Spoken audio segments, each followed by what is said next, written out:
ہم سے آدم بن ابی ایاس نے یہ حدیث بیان کی. ان کو شعبہ نے وہ عبداللہ بن ابی الصفر اور اسماعیل سے روایت کرتے ہیں.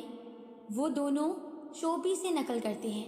انہوں نے عبداللہ بن عمرو بن عاص رضی اللہ عنہ سے، وہ نبی کریم صلی اللہ علیہ وسلم سے روایت کرتے ہیں کہ آپ صلی اللہ علیہ وسلم نے فرمایا، مسلمان وہ ہے جس کی زبان اور ہاتھ سے مسلمان بچے رہیں، اور مہاجر وہ ہے جو ان کاموں کو چھوڑ دے جن سے اللہ نے منع فرمایا.